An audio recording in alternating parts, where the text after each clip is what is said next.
continuar falando a respeito de crescer, amém? E a palavra de hoje é crescendo na verdade. Então, quem quiser, quem puder, abra sua Bíblia em Atos 1.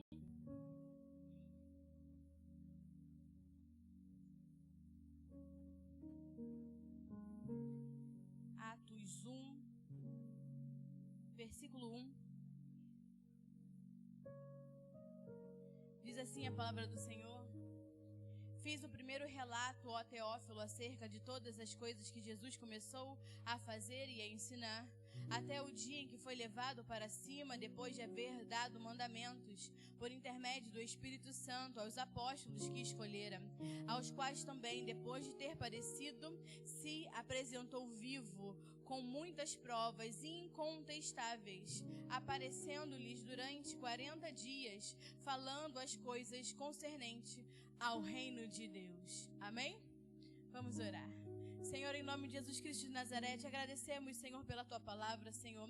Eu te agradeço, Senhor, por cada vida que está aqui essa manhã, meu Pai. Que o Senhor tome, Senhor, nossa mente, o nosso coração. Que o Senhor tome nossas vontades, nossos desejos, Senhor. Colocamos tudo rendido diante de ti, Senhor, para que a tua palavra, que é viva e eficaz, venha nos transformar e nos moldar na medida daquilo que tu és, Senhor. Que possamos, Senhor, abrir mão de todo o pré-conhecimento estabelecido, meu Pai, para que possamos crescer em ti, Senhor, crescer na sua verdade, na sua palavra, meu Pai, para que não tenha nada nesse mundo em nós, mas que sejamos tomados por inteiro, absorvidos por inteiro por ti, Senhor, que o teu Espírito fale ao nosso espírito, meu Pai, em nome de Jesus, Senhor, que possamos guardar a tua palavra, que é a boa semente, Senhor, para que possamos frutificar, Senhor, na exatidão de tudo aquilo que o Senhor deseja, Senhor, que possamos, Senhor, entregar diante de ti, Senhor, a nossa alma, o nosso espírito e o nosso corpo, meu Pai, e possamos nos voltar totalmente à sua voz, em nome de Jesus. Se você crê, diga amém. Glória a Deus. Eu gostaria que vocês prestassem atenção nos próximos minutos. São poucos minutos. Oi, tudo bem? Oi, tudo bom? Estão me ouvindo? Tá melhor? Glória a Deus. Que vocês prestassem atenção nos próximos minutos, né? Não falei quantos, mas são minutos, se contarem minutos, as horas. Porque eu entendo que o Senhor está fazendo algo extraordinário nessa estação que nós estamos vivendo, amém? Deus está fazendo algo extraordinário nessa estação, não só nós como igreja do Senhor, como congregação, mas na igreja do Senhor como um todo, amém? Então, não apenas nós temos que estar na estação adequada, mas nós temos que estar com um entendimento adequado. Não basta estar na estação adequada se o seu entendimento não está alinhado a essa estação, amém? Então temos que estar com o entendimento adequado na estação adequada. Eu vou dar um exemplo. Você não pode estar vestido com roupas de verão se tivesse inverno, amém? E você não veste roupas de inverno no verão. Vocês estão entendendo? Diga amém. Porque a estação, ela pede algo, ela requer algo de nós. Então o que eu quero dizer? Que a estação que nós estamos demanda um procedimento, a estação que nós estamos vai demandar um comportamento, porque a estação que nós estamos vai definir uma maneira de pensar e uma maneira de atuar, amém? Cada estação tem a sua adequação, amém? E na estação que nós estamos vivendo, né, nesse tempo, nós temos que estar atualizados com essa estação, temos que estar alinhados a essa estação. Para quê? Para que a gente não venha ficar reclamando ou aguardando que Deus faça coisas que pertenceu à estação passada. Então nós temos que estar adequados ao procedimento, ao comportamento, para que possamos estar bem definidos naquilo que Deus requer de nós como igreja, amém? Nós vivemos o tempo de um cumprimento de coisas, nós estamos vivendo um tempo de cumprimento de coisas que foram anunciadas, que foram profetizadas, que foram declaradas sobre nós, que foram intercedidas a nosso respeito, como congregação e como a igreja, o corpo de Cristo num todo, amém? E agora nós estamos caminhando sobre essas coisas. Como igreja, nós estamos caminhando sobre essa verdade. Como igreja, como congregação, como casa de Deus, nós estamos caminhando sobre tudo aquilo que Deus falou sobre esse tempo sobre nós. E como igreja do Senhor também. Como diz a palavra lá em Mateus 13, versículo 16 e 17, na explicação da parábola do semeador, que vai dizer assim: bem-aventurado os nossos olhos que puderam ver e os nossos ouvidos que podem ouvir, porque os profetas e os justos daquela época desejaram ver, mas não viram, desejaram ouvir, mas não ouviram. Então, bem-aventurados somos nós, amém? Bem-aventurados os que estão estabelecidos no novo pacto, no qual Deus abriu os olhos, abriu os ouvidos, e bem-aventurado tudo aquilo que Deus tem derramado sobre aqueles que creem naquilo que Deus está fazendo conosco nesse tempo, amém? Porque muitos desejaram ouvir, muitos desejaram ver, mas nem todos viram, nem todos ouvem. Então nós temos que estar alegres em viver esse tempo, em viver essa estação, mas como eu disse, não pode ser de qualquer forma. Assim como diz a palavra em Atos, Lucas vai relatar a Teófilo, né? A palavra Teófilo significa amigo de Deus. Então você pode estudar acerca de quem era Teófilo, ou você pode ficar com a ideia de que Lucas estava compartilhando os segredos de Cristo com um próprio amigo de Deus, amém? Para dissipar a palavra do Evangelho em sua verdade, em sua veracidade.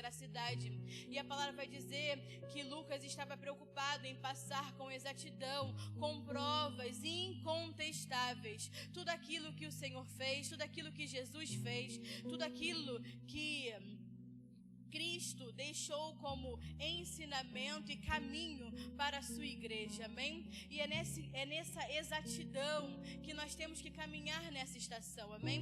Não é porque nós já fomos ajustados, alinhados e amadurecidos na estação passada que nós temos que deixar de ser exatos naquilo que Deus entregou para nós, amém? Porque nessa estação Deus está abrindo ouvidos de gente que nunca ouviu, amém? Nessa estação Deus vai abrir os olhos de pessoas que nunca tiveram seus olhos abertos para o reino de Deus, amém? Porque o reino de Deus, ele é tomado por esforço, mas cabe ao Senhor revelar aqueles que ele deseja, amém? Porque muitos desejaram saber a respeito do reino e do Cristo revelado, mas foi dado à igreja do Senhor, amém? E eu quero declarar sobre essa estação que ouvidos que não ouviam vão passar a ouvir, olhos que não viam vão passar a ver, porque aquilo que nós carregamos é extraordinário, com provas que são incontestáveis de quem é o nosso Senhor Jesus Cristo e do seu reino. Serão provas incontestáveis. Então os olhos vão se abrir, os ouvidos vão voltar a ouvir, e as pessoas vão voltar a caminhar na verdade do Evangelho de Deus, amém? Há um reconhecimento maior sobre a igreja de Cristo nesses dias. Hoje a igreja ela é vista, né, com mais relevância. Hoje é falado mais acerca da igreja do Senhor, mas ao mesmo tempo que muitos abrem o coração para a verdade do Evangelho, outros tomam essa verdade como um confronto, como um incômodo. Por quê? Porque aqueles que gostam de ocultar a verdade se sentem incomodados com a verdade. Aqueles que têm costume de ocultar a verdade, eles se sentem não apenas confrontados, mas incomodados. E é por isso que a igreja do Senhor é perseguida, amém? Então nós não podemos reclamar acerca da perseguição da igreja. Quer dizer que a igreja está caminhando numa verdade que é incontestável, no qual o homem que a escuta e não gosta, e gosta de se manter na escuridão e na mentira, se sente revoltado com essa verdade, amém? Então quanto mais perseguida a igreja é, mas na verdade ela caminha. Porque a igreja não foi feita para agradar a homens, ela foi feita para agradar o seu Senhor. Então, a verdade que a palavra do Senhor carrega, A verdade que a palavra do Senhor revela, ela tem que ser incontestável. Ela tem que ser indubitável. Ela não pode ser colocada em xeque. Mas para isso a igreja tem que estar preparada. Para isso eu e você temos que estar preparados para aquilo que vai vir sobre nós. A gente não pode achar que a igreja, pastora, mas a igreja no Brasil não é perseguida, mas a igreja já é perseguida, amém? Já chegou o tempo da perseguição. Ela pode não ser perseguida aqui aos 4 cantos, mas a igreja é perseguida, amém? A igreja é perseguida em outras nações, em outros países, em outros contextos, de outras formas, mas a igreja do Senhor que fala a verdade, ela é sempre, perseguida, ela é sempre atacada. Mas faz parte de um evangelho que vive na verdade, porque a verdade liberta, a verdade remove as escamas dos olhos, a verdade remove os tampões dos ouvidos, a verdade remove barreiras do coração. E por isso que nós temos que ser uma igreja que cresce na verdade, que caminha na verdade, que profere a verdade do evangelho de Deus, amém? Não aquilo que as pessoas gostam de ouvir, mas aquilo que elas precisam ouvir para serem libertas. Aquilo que elas precisam ouvir para que haja transformação de vida. Por isso que a igreja do Senhor, por isso que nós, porque fazemos parte da igreja do Senhor, amém? Temos que ter uma resposta verdadeira, uma resposta concreta, uma resposta apropriada, uma resposta adequada, não ao sistema, mas ao reino de Deus. Porque nós não respondemos ao sistema desse mundo, nós respondemos ao reino de Deus. Então, quando a igreja tem que ter uma resposta adequada, ela tem que ter uma conduta adequada, um procedimento adequado, apropriado, correto. Não é para agradar esse sistema, mas é para que a gente possa caminhar na exatidão dos princípios do reino de Deus. A igreja não tem que se adequar a esse mundo. É esse mundo que tem que se adequar aos princípios do reino. Amém, igreja? Então a nossa resposta não pode estar baseada em compromissos pessoais. A nossa resposta tem que estar baseada na verdade e na realidade do reino de Deus para os nossos dias.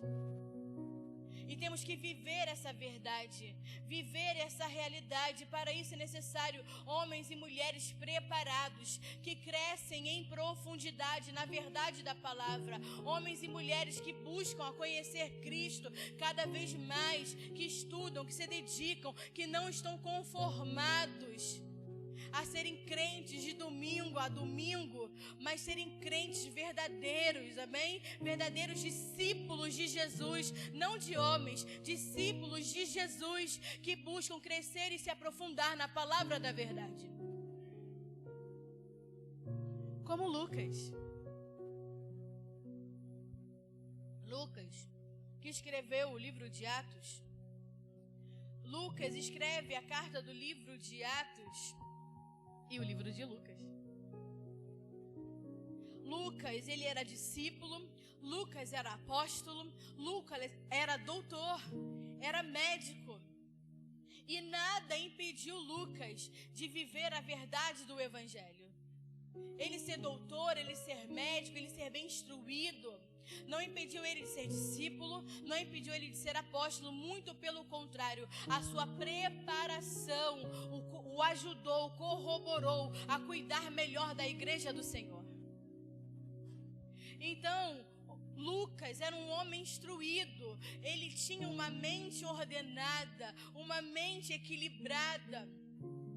Então ele vai escrever a Teófilo acerca de Jesus, acerca de tudo aquilo que Jesus deixou como legado e caminho e verdade acerca do reino de Deus. Então entenda, se nós vivemos em uma estação de crescimento, amém? Estamos vivendo uma estação de crescimento, estamos vivendo uma estação de produtividade, estamos vivendo uma estação de avanço.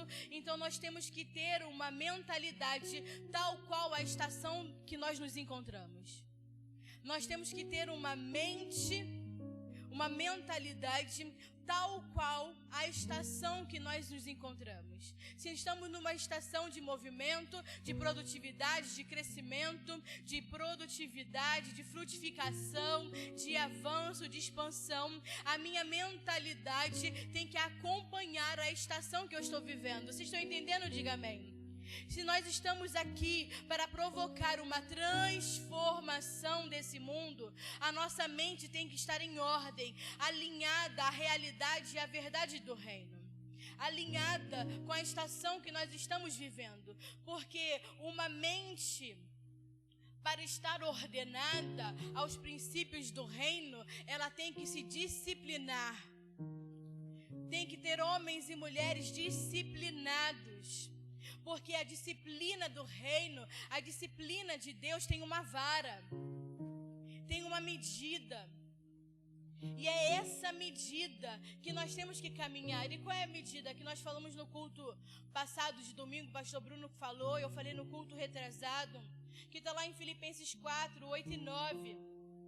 A medida é pensar em tudo que é justo, tudo que é puro, tudo que é verdadeiro, tudo que é respeitável, tudo que é amável. A palavra vai dizer, nisso pensais, e o Deus da paz será convosco.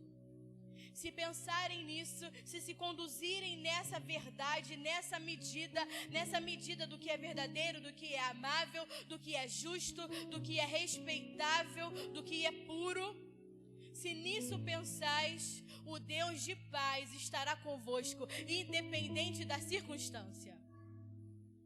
Uma mente ordenada em uma geração como essa é fundamental.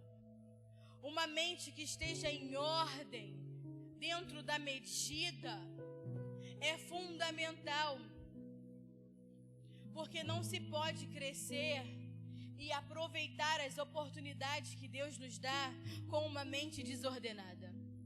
Porque uma mente desordenada, ela perde oportunidades. E nós estamos vivendo uma estação de grandes oportunidades, mesmo que ainda não seja mais o tempo da oportunidade, de Deus ter que ficar te lembrando, olha, começou uma nova oportunidade. Mas é uma estação de oportunidades, por quê? Porque crescer, produzir, frutificar, abundar, avançar, é uma das maiores oportunidades que Deus já nos confiou. Expandir aquilo que é do Senhor, ter a credibilidade de fazer crescer e frutificar aquilo que é do Senhor, é uma das maiores oportunidades que Deus já nos entregou. Que não se trata mais de nós, não se trata mais de eu amadurecer, de eu ter que me ajustar, de eu ter que entrar na medida. Se trata agora de revelar em maturidade, em verdade, a vida de Cristo.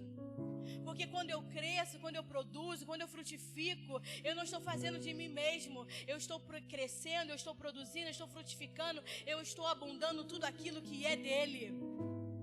E há uma grande responsabilidade nisso.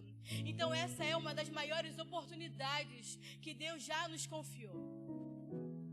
Por isso que a sua mente precisa estar ordenada, para não nos perder daquilo que Deus está falando, para não nos perder da voz do Senhor que está nos guiando nesse novo tempo, nessa nova estação, para não nos perdermos daquilo que Deus está movendo, porque guarde no seu coração, é um tempo de muita responsabilidade. Por isso que foi necessário amadurecer durante todo um ano, porque só os maduros entendem o peso de uma responsabilidade. Meninos não sabem o que é responsabilidade. Sabe quando a sua mente se ordena? A sua mente se ordena quando a verdade te governa. Só conseguimos ter uma mente ordenada quando a verdade nos governa. Porque a palavra vai dizer lá em Tiago 1, versículo 8, vai dizer assim para nós: o homem de ânimo dobre é inconstante em todos os seus caminhos. O que é ânimo dobre? Ânimo dobre significa uma mente dupla, uma mente que tem vários pensamentos, uma mente que é inconstante, desequilibrada, uma mente que não é ordenada. Então, o homem de ânimo dobre, que tem uma mente dupla, ele é inconstante em todos os seus caminhos. Então nós precisamos de homens e mulheres ordenados na verdade que nos governa.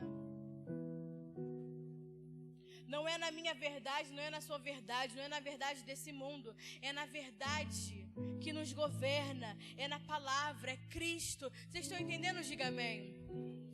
Então nós precisamos tomar uma determinação, estar determinados nesses dias, que é: eu vou viver uma vida disciplinada em relação à verdade do Evangelho. Eu vou viver um compromisso com a verdade do reino. Nós temos que determinar isso nessa estação. Nós temos que determinar isso sobre a nossa vida, para que possamos acompanhar tudo aquilo que Deus está movendo, tudo aquilo que Deus está fazendo, ter um compromisso com a verdade do reino, ter um compromisso de uma vida disciplinada em relação a essa verdade, para que ela possa nos governar. Porque uma coisa é falar da verdade, outra coisa é que essa verdade me governe. É muito fácil falar a respeito da verdade. É muito fácil abrir a Bíblia e falar dos princípios, da sã doutrina. Mas essa verdade precisa nos governar. Nós encontramos muitas pessoas que falam a verdade, mas não são governados por ela. Porque o reflexo da sua vida, os frutos que você vai dar, vai te mostrar verdadeiramente quem te governa. E o que a sociedade precisa, o que a sociedade necessita, não são de conceitos de verdade. O que a sociedade precisa são de pessoas que vivam a verdade. Elas não precisam de conceitos, de teorias. Elas precisam de pessoas verdadeiras. O que a sociedade precisa é que tenham pessoas, homens e mulheres, que se convertam em verdade, que sejam verdadeiras. E eu te pergunto, você é essa pessoa? Você é essa pessoa verdadeira? Não cheia de conceitos, mas que vive a verdade. A sociedade não precisa de versículos bíblicos. A sociedade necessita ver a verdade vivendo em nós. E nessa verdade governamental, porque se eu vivo nessa verdade, ela me governa. Então essa verdade governamental que nós temos que crescer, que nós temos que espalhar, é nessa verdade que nós temos que transformar essa sociedade, essa geração. É nessa verdade que nós temos que expandir. E o que vai restaurar uma mente desordenada ao desenho original é a palavra da verdade de Deus. É a verdade de Deus. Por isso que nós temos que nos voltar à palavra. Por isso que nós temos que nos render à palavra. Por isso que nós temos que nos render à verdade do Evangelho. Tem muitas coisas que nos motivam. Tem muitas coisas que podem te motivar a levantar de manhã, né? A fazer o seu trabalho ou ir para a sua faculdade. Tem muitas coisas que te motivam a estar aqui. Mas tem muita coisa que nos motivam, mas não nos sustenta. Porque a única coisa que nos sustenta de verdade é o poder da palavra de Deus. Você pode ser motivado por coisas passageiras, mas, como eu disse, são passageiras, não sustenta. Porque se você não for verdadeiramente motivado pela palavra de Deus, sustentado pelo poder da palavra de Deus, a motivação ela começa, mas daqui a pouco ela acaba, ela esfria. Mas a palavra de Deus é eterna, é um sustento eterno, é um alimento eterno. Então não adianta você se motivar por circunstâncias. A nossa motivação em acordar, em levantar, em estar aqui e dar continuidade em prática da verdade do Evangelho é viver essa verdade. É a palavra nos sustentando. Nós temos que estar verdadeiramente disciplinados na palavra, porque se alguma resposta vai vir para transformar essa geração, não vai ser da boca para fora, mas vai ser da verdade que nos governa por dentro. O que vai verdadeiramente transformar essa geração não é uma verdade que sai da boca para fora, mas é da verdade que nos governa. E quando a verdade nos governa, nós teremos uma estrutura invencível. A estrutura inabalável, a estrutura invencível, que diz a palavra do Senhor, é a verdade que nos governa por dentro. E não está da boca para fora. Quando a verdade nos governa, não importa as artimanhas do erro, não importa as artimanhas do inimigo, não importa as artimanhas da mentira, não importa as artimanhas que o engano se levante, porque a verdade nos sustenta, a verdade nos governa. E quando a verdade nos governa, quando a verdade do Senhor nos sustenta, é como um muro fortificado em nosso interior. Então pode se levantar o erro, a mentira, o diabo, o engano, nada ultrapassa esse muro fortificado da verdade. Se Deus disse, assim é. Se Deus disse, assim é. Ninguém ultrapassa essa verdade. Se Deus disse, assim é. Nada muda a realidade dos que creem. Se Deus disse, assim é. Se Deus disse, vai ser feito. Se Deus disse, vai acontecer. Se Deus disse, assim é. Podem pelejar contra nós, mas nunca nos vencerão. Porque a verdade do Evangelho é um muro invencível, fortificado e inabalável. E nós não estamos aqui para condenar ou criticar. Nós estamos aqui para ser resposta de Deus para essa geração. Nós não estamos aqui para condenar essa geração. Nós estamos aqui para libertá-los com a verdade. Nós estamos aqui como resposta a essa geração. Claro que é muito mais fácil sentar e criticar, mas na maioria das vezes aqueles que criticam é porque não tem uma resposta da verdade.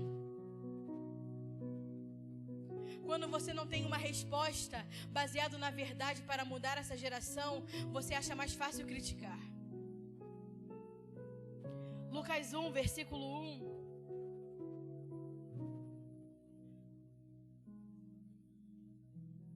Lucas 1, versículo 1, capítulo 1, versículo 1.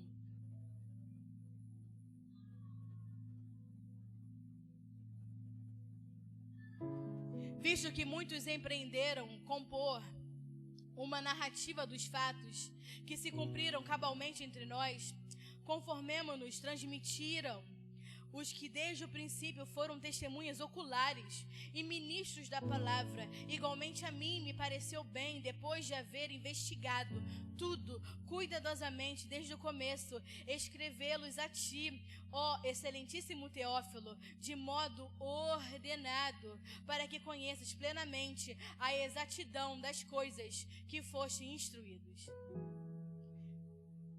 para que tenham pleno conhecimento, de forma ordenada, conhecimento da verdade em que vocês foram instruídos. Então Lucas estava preocupado em narrar de forma exata as verdades, que são provas incontestáveis.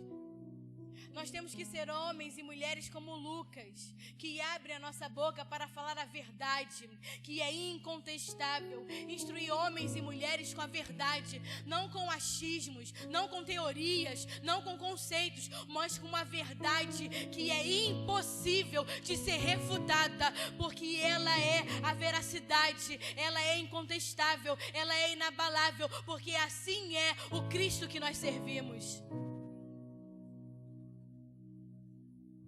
resposta ao governo, a resposta à sociedade, a resposta a essa geração não pode ser dado por pessoas amadoras, porque eles falam daquilo que não conhecem. Pessoas amadoras falam daquilo que não sabem e colocam em xeque a verdade do Evangelho. Mas a verdade do Evangelho é incontestáveis, provas, minuciosamente investigado e provado que é incontestável tudo aquilo que está nesse manual de vida. Tudo aquilo que o Senhor deixou para a sua igreja. Pessoas amadoras são indisciplinadas. Pessoas amadoras são desordenadas na sua mente. Pessoas amadoras são inconstantes. Elas podem ter lapsos emocionais e falar alguma coisa que preste, mas não são sustentados por ela. Nós precisamos de homens e mulheres que tenham respostas contundentes, que não podem ser contestadas, para que não coloquem em xeque, não é a minha vida, não é a sua vida, não é o nome Casa de Deus. O que nós colocamos em xeque é o nome de Deus. Então chega de uma igreja amadora. É necessário uma igreja responsável,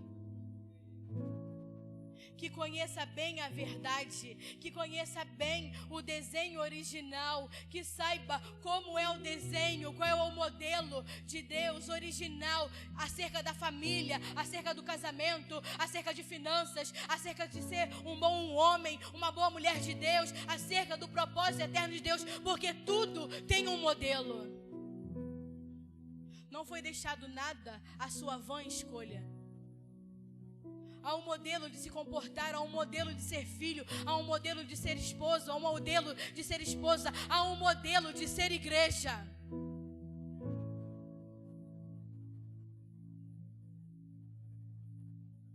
Mas para isso é necessário uma geração disciplinada na verdade do reino de Deus. Hoje, qualquer 4 gritos emocionados, as pessoas são levadas. Hoje, qualquer 4 gritos emocionados, quem grita mais alto leva. Tá igual feira.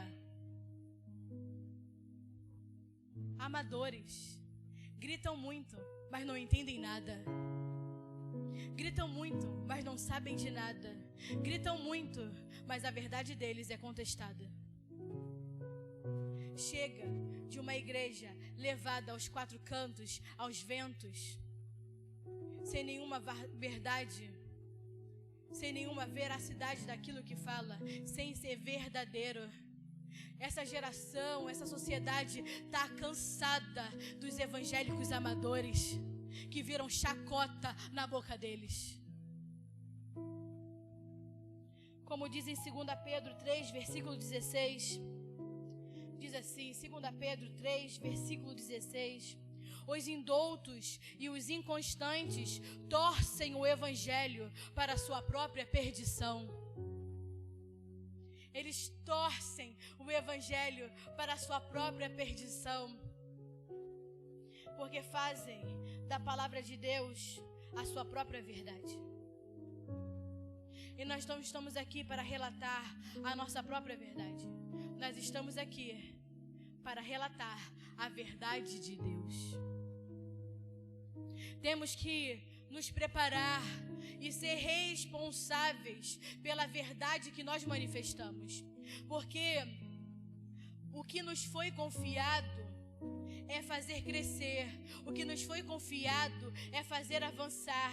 O que nos foi confiado é que seja conhecida a glória do reino de Deus, que é a salvação eterna das almas. É isso que nos foi confiado. Não nos foi confiado qualquer coisa. Não nos foi confiado falar aquilo que desejamos. Não nos foi confiado viver da maneira que queremos. Temos que ser coerente com aquilo que Deus nos entregou nessa estação. O que nos foi confiado é crescer, expandir, produzir, frutificar, expandir, nos mover sem parar até que Ele venha. O que nos foi confiado é torná-lo mais conhecido, é torná-lo mais conhecido para que a glória de Deus seja vista, para que as pessoas sejam salvas e o reino cresça. Isso não é só para gente entusiasmada. Claro que você tem que estar entusiasmado, amém? Mas essa verdade não é só para os entusiastas, não é só para aqueles que são entusiasmados de forma temporal, mas isso é para a gente preparada, é para a gente capacitada, que toma com responsabilidade e com seriedade o assunto do Evangelho, que abraça a verdade com seriedade, que vai guiar os teófilos dessa geração, assim como Lucas, respaldado, ordenado na verdade, para guiar o teófilo daquela geração. Nós estamos sendo preparados como Lucas, ordenados, definidos, entusiasmados na verdade, responsáveis com o Evangelho, com seriedade, abraçando a verdade, para que a gente possa guiar os teófilos dessa geração.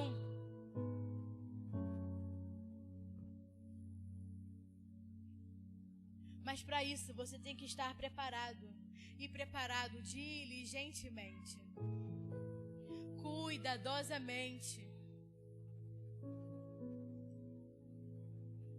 não com aquilo que se diz de família nesse tempo, cuidadosamente, desde o começo, desde a origem.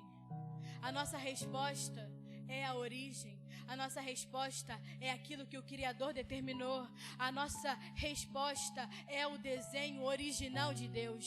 E tudo que estiver fora disso não serve. Então entenda, não há o que inventar. Você não tem nada para inventar.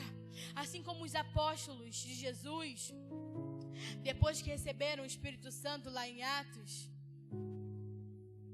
nós temos que continuar os passos do nosso Senhor Jesus Cristo. Assim como eles, depois que receberam o Espírito Santo, não tinham que inventar nada. Nós não temos que inventar nada. Nós temos que continuar os passos do nosso Senhor. Não temos que ficar em casa. O que eu vou inventar agora? O que eu vou inventar agora? O que eu vou inventar agora? Porque não é a sua invenção que atrai. O que atrai as pessoas é a verdade. É o Espírito Santo de Deus. Como nós falamos já em 1 Coríntios 15, 58, o pastor Bruno ministrou esse versículo semana passada, e eu ministrei na semana retrasada. Temos que permanecer firmes e constantes, crescendo na obra do Senhor. Não é permanecer firme e constante inventando a obra do Senhor, é crescendo na obra do Senhor. Não é inventando outra obra, não é crescendo em outra obra, é crescendo na obra do Senhor. Não tem nada para inventar, Ele já preparou tudo. Cristo é a essência referencial da nossa vida. Não precisamos inventar nada. Ele é o firme fundamento, Ele é o sustento, Ele é o alimento. Ele é o nosso entusiasmo, Ele é a nossa motivação. Não precisamos inventar absolutamente nada, porque se Cristo não te motiva, querido, nada mais serve. Se Cristo não é o seu entusiasmo de acordar de manhã e falar: Senhor, o que queres que eu te faça? Porque eis-me aqui para fazer a sua vontade. Nada mais é. Você está perdido, irmão. Só Ele morreu e ressuscitou para nos dar tudo. E dentro de tudo aquilo que Ele nos deu, eu quero destacar 3 coisas. E aqui eu começo a pregar.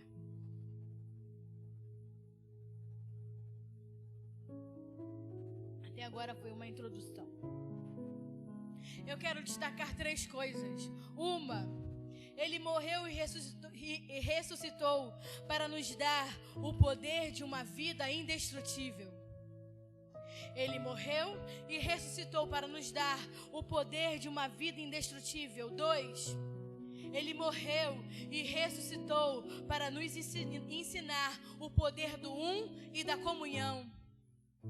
Ele morreu e ressuscitou para nos ensinar o poder do e da comunhão. 3, Cristo morreu e ressuscitou para nos dar uma mente governamental. Para nos dar uma mente de governo. Jesus, quando ressuscita e aparece aos apóstolos, quando ele aparece aos seus discípulos e os recordam que eles deveriam continuar o que ele tinha começado. Jesus, quando morre, ressuscita e aparece aos seus discípulos, ele não fala: agora que eu ressuscitei, vocês comecem a inventar uma coisa nova aí, porque eu já morri mesmo. Não, ele ressuscita para recordar os discípulos que eles não têm que inventar nada, eles têm que dar continuidade ao que ele já tinha começado. Nós não estamos aqui para inventar, nós estamos aqui para obedecer. Nós fomos chamados para obedecer. Nós não fomos chamados para inventar nada do nosso próprio coração, mas sim para ouvir a sua voz, ver e prestar atenção àquilo que ele nos mostra e reproduzir o modelo mostrado por ele. Assim foi com Moisés, assim foi com Paulo, assim foi com João. Assim foi com Moisés. Moisés escuta a voz, ele abre os céus, mostra o modelo, Moisés vê e fala: então agora que você ouviu, que você viu, reproduza o modelo com exatidão. Essa é a medida, esse é o tamanho, essa é a forma. Assim foi com Paulo, assim foi com João. Se você pegar João lá em Apocalipse, ele fala assim: ouvi uma voz, então parei para ver, e quando vi, então ele ouve, ele vê e passa a reproduzir tudo aquilo que ele estava vendo. Uma igreja amadora, ela é tardia em ver e reproduzir com exatidão, porque ela ouve e sai correndo para fazer, mas não tem um modelo exato, porque não basta ouvir, tem que ver para poder reproduzir. Essa é a chave. Ouvir, ver, para assim reproduzir com exatidão aquilo que Deus deseja. Moisés não inventou o tabernáculo. Ele não criou da cabeça dele: vou fazer um tabernáculo para o povo dar uma acalmada e entender que Deus fala comigo. Não. Moisés não inventou o tabernáculo, Moisés não inventou o utensílio, Moisés não inventou o santo dos santos, o santo lugar, o átrio. Ele não inventou a menorá, a arca da aliança, a mesa da propiciação, a bacia de bronze. Ele não inventou nada. Deus deu o exato modelo de tudo. Ele ouviu, ele viu e reproduziu de acordo com o modelo. Mas sabe outra pessoa que gosta de inventar? Era Saul. Saul, apressado em agradar o povo, inventou em fazer coisas que Deus nunca mandou ele fazer e perdeu o trono. Então cuidado para você não inventar coisas que Deus nunca mandou você fazer e você perder o trono.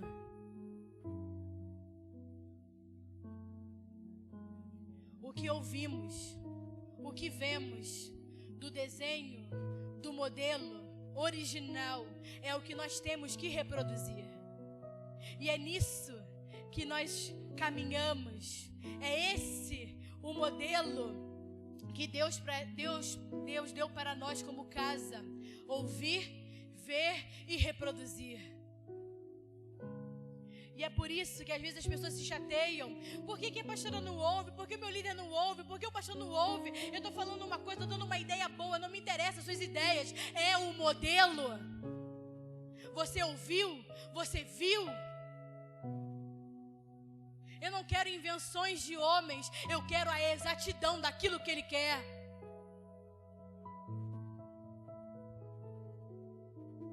Não faça aquilo que o seu coração quer, faça o que Deus está te mostrando. Não faça aquilo que o seu coração deseja, enganoso é o coração do homem. Não faça aquilo que o seu coração pede, faça aquilo que Deus está te mostrando. Porque aquilo que Deus te mostra, nada poderá parar, nada poderá frustrar, nada poderá se interpor, porque tudo aquilo que Deus mostra, Ele respalda. Porque Deus não está comprometido com aquilo que eu e você inventamos. E é por isso que as coisas às vezes não dão certo, porque são invenções da nossa cabeça, da nossa vontade, né? Da nossa alma. E Deus não está comprometido com aquilo que eu e você inventamos. Deus está comprometido com aquilo que Ele fala, com aquilo que Ele manda, com aquilo que Ele mostra, com aquilo que Ele quer. Nisso está o compromisso de Deus. Com aquilo que Ele manda, com aquilo que Ele quer, com aquilo que é da vontade dEle. E dessa forma que nós vamos crescer comprometidos apenas com aquilo que Deus se compromete. É dessa forma que nós vamos crescer abundantemente, comprometidos apenas com o que Deus se compromete. Ouviremos, veremos, reproduziremos. Ouviremos, veremos, reproduziremos. Somente aquilo que Deus se compromete.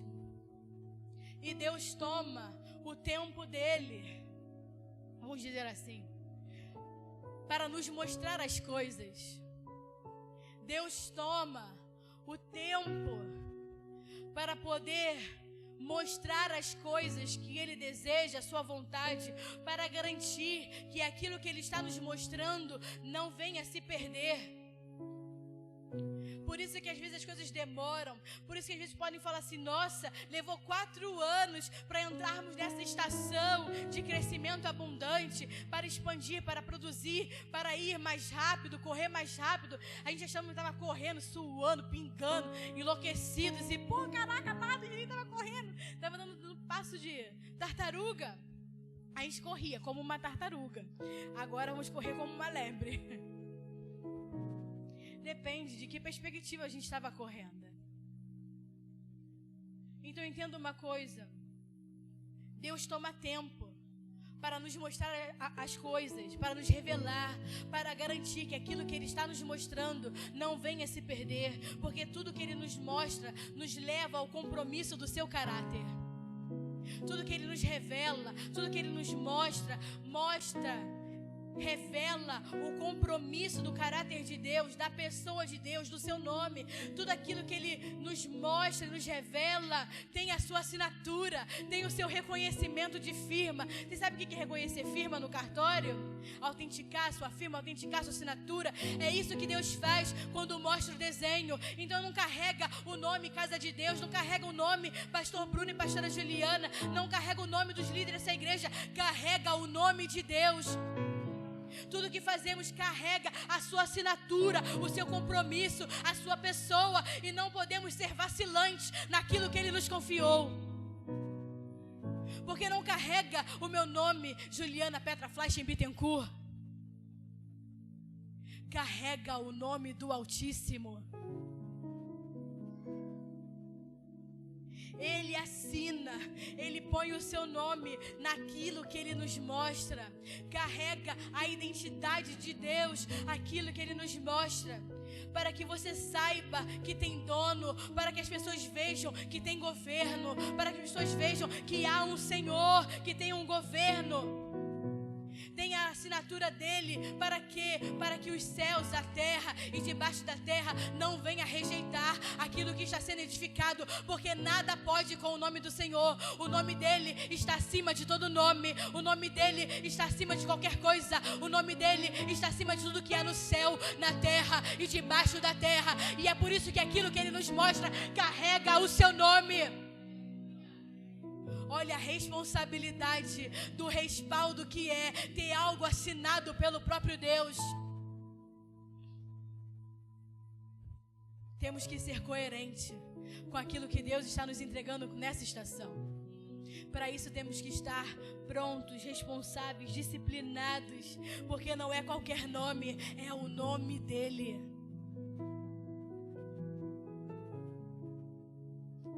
E quando tem a assinatura dele, querido, pode passar o tempo que for, tem respaldo, permanece, é eterno, edificações eternas são aquelas que carregam o nome do Senhor.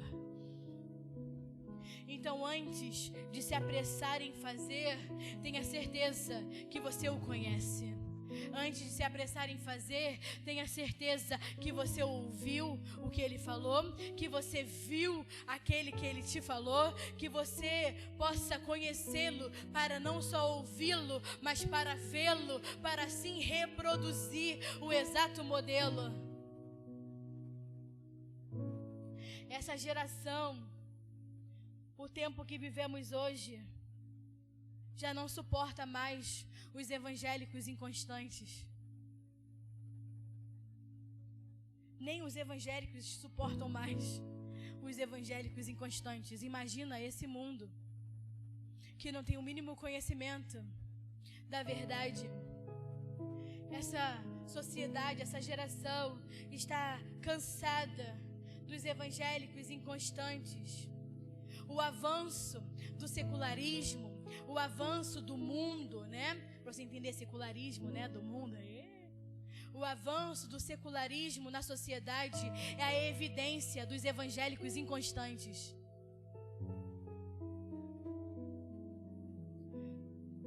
O que as pessoas dizem quando te vê? O que as pessoas falam quando veem você?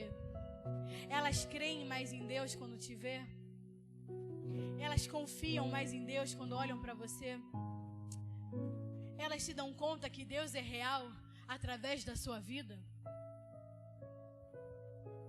O secularismo, o mundanismo, não é uma invenção dos homens. O secularismo é a obra das trevas com a má publicidade da igreja. O mundo só avança, o secularismo só avança, porque não é uma obra de homens, é a obra das trevas, com a ajuda da má publicidade da igreja. Sabe, quando você vai entender a responsabilidade da vida que você carrega, quando você perder tudo, quando você renunciar tudo, mas você vai perceber que essa vida te sustenta. Quando você se der conta e perder tudo, assim como Paulo falou, considero tudo perda para poder conhecê-lo mais, para poder ser achado nele, para poder ganhá-lo. Quando verdadeiramente perdemos tudo, renunciamos tudo, nos damos conta da vida que nós temos, da responsabilidade que é essa vida em nós, porque assim a ficha vai cair, vamos perceber quanto tempo eu passei preso, me segurando em várias coisas, e agora eu vejo que tudo que eu preciso é Ele, porque apesar de ter largado tudo, renunciado tudo, ainda sou sustentado por aquele que é tudo. E eu vou dar um exemplo. Quem é casado aqui, levanta a mão. Glória a Deus. Quem está solteiro, levanta a mão. Quem está namorando, levanta a mão. São poucos. Oh, meu Pai. Antes só do que mal acompanhado, querido.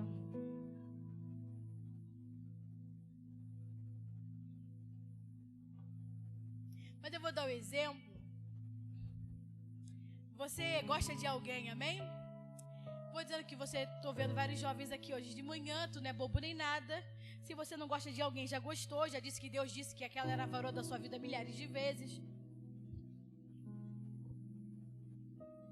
Então eu vou dar um exemplo, você gosta de alguém, você começa a namorar essa pessoa, amém?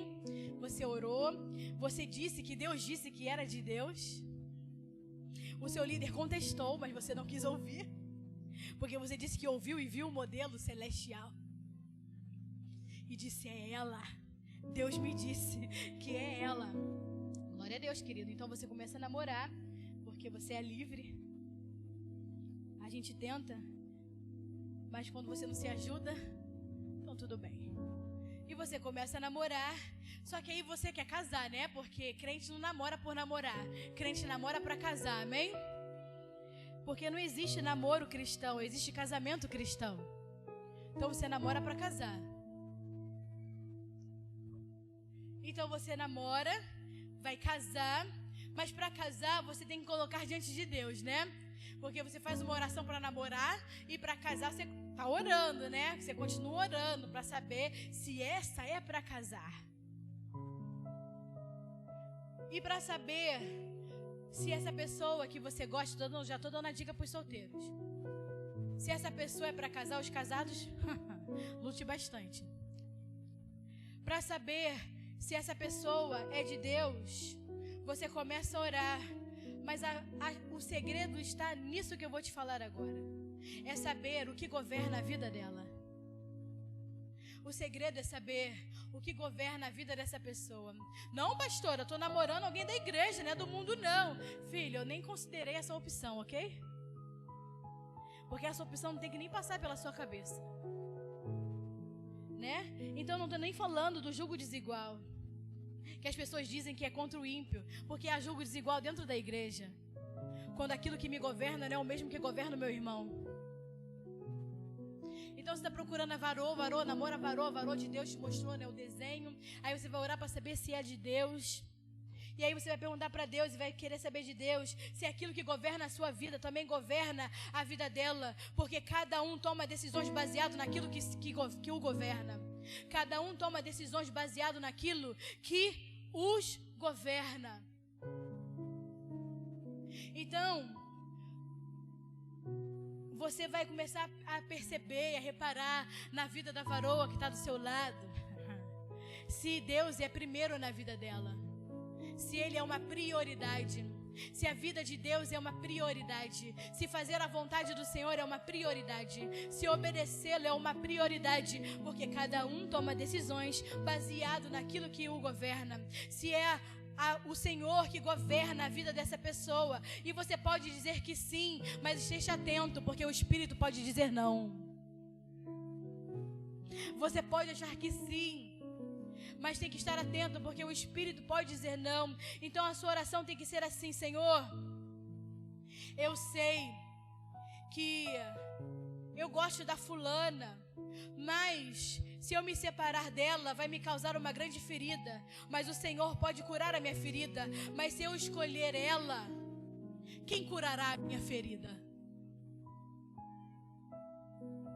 Mas se eu escolher ela, em vez da sua vida, o que vai me fazer ter vida? Porque se eu termino com ela e me machuco e fico ferido e magoado, eu sei que o Senhor vai curar as minhas feridas. Mas se eu escolho essa pessoa para casar, para viver uma vida, eu perco a sua vida. E se eu perco a sua vida, quem me dará a vida? Você está pronto para essa conversa com Deus? Porque não basta confessá-lo, tem que ser governado por Ele. Ele tem que ser o seu tudo. Então você que está namorando, comece a reparar se aquilo que governa a vida da varoa ou do varão é o Senhor. Porque aquilo que o governa é aquilo que vai decidir as obras na sua vida. Entenda uma coisa: pastora, até para casar tem que ser assim. Porque a vida do Senhor não vai te custar algo. A vida do Senhor vai te custar tudo. A vida do Senhor te custa tudo. As suas escolhas, as suas decisões, as suas vontades. A vida do Senhor te custa tudo. E na hora de você tomar uma decisão, o carinho, o afeto, a relação não vai respaldar. Na hora de tomar uma decisão, o carinho, o afeto pode não ser o principal, senão o que governa cada um. O que você quer dizer com isso? Quer dizer que depois que casa, querido, já era. Né, casados? Já era. Porque você pode ser muito de Deus. E quando a pessoa virar para você e falar assim: eu senti no meu coração, o Espírito falou que eu tenho que ofertar o nosso carro. E ela vai falar: é ruim, hein? Vou andar sem carro? O que você vai fazer, varão? Mas você escolheu ela, não escolheu Deus.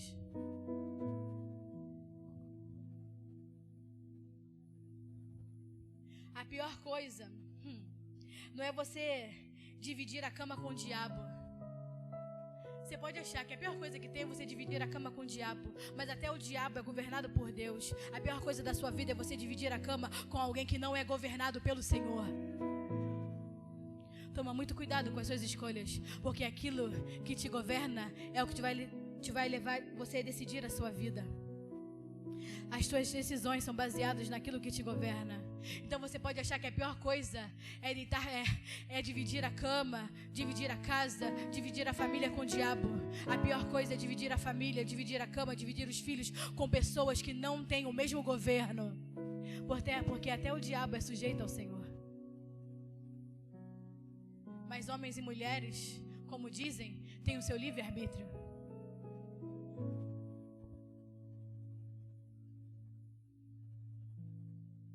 Isso é tão sério, querido, que a vida de Deus é tão séria, aquilo que nós temos é tão sério, é tão relevante, que a palavra vai dizer que para os homens do velho pacto, para terem a presença de Deus, bastavam fazer um sacrifício de animal.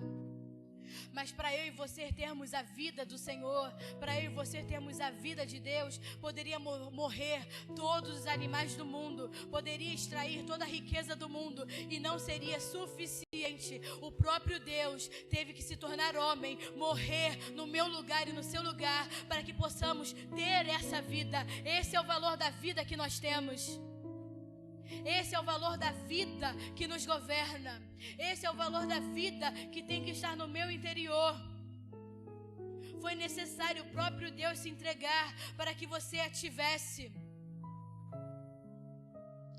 E você trocando ela por qualquer rabo de saia. É assim, o pastor fala das meninas, eu falo dos meninos.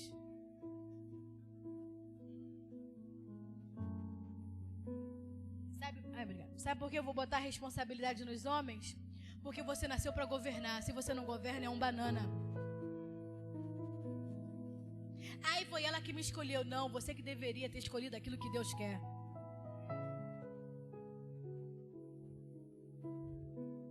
E essa é a vida que nos atrai. A vida do Senhor em nós é essa vida de governo que nos atrai, que nos faz ser um com Ele, que nos faz ser seu corpo, que nos faz ser sua casa, que nos faz ser sua igreja. Nós nos reunimos aqui não é por interesse pessoal, nós nos reunimos aqui porque nós temos a mesma vida. Então viver como um, viver em comunhão, não é porque eu gosto de estar aqui, é porque nós compartilhamos de uma mesma vida e essa vida nos atrai. Por isso que nós não podemos deixar de congregar. Não é porque é uma regra, porque é uma norma, ou porque se você não congregar você vai para o inferno, não. Mas é porque há uma vida em nós que produz o desejo de estar juntos. É essa vida que atrai. Isso se chama atração por vidas. Que não é a nossa vontade, é a vida que habita no meu interior, que é a mesma que a sua, que nos atrai. Sabe por quê? João saltitou na barriga de Isabel quando encontrou Maria, Jesus no ventre da Maria. Sabe por quê? As crianças saltitaram quando elas se encontraram? Não é porque elas estavam felizes, comeram chocolate, não, querido.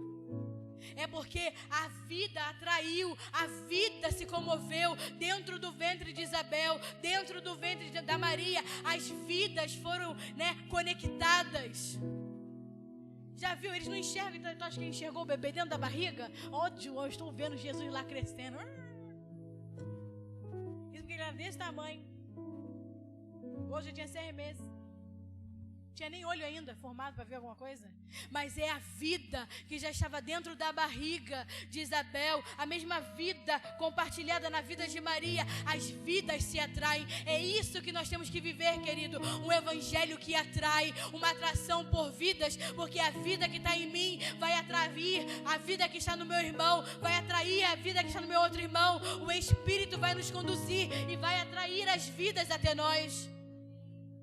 Não é necessidade, não é afinidade, não é porque eu gosto mais de um do que de outro, é porque portamos a mesma vida. Não é interesse, é a vida que pulsa em nós, é o Espírito que testifica. Sabe por que você está aqui hoje, querido? Porque o Espírito testificou que aqui é o lugar, que esse é o ambiente, essas são as pessoas, é aqui que você deve se entregar. É o Espírito que vai dizer que esse é o lugar de você crescer, esse é o lugar de amadurecer. Você acha que é o seu líder que te convenceu, a pessoa que te recepcionou que te convenceu? Não, é o Espírito Santo que vai respaldar que aqui é o lugar, que aqui são as pessoas, que aqui é o ambiente.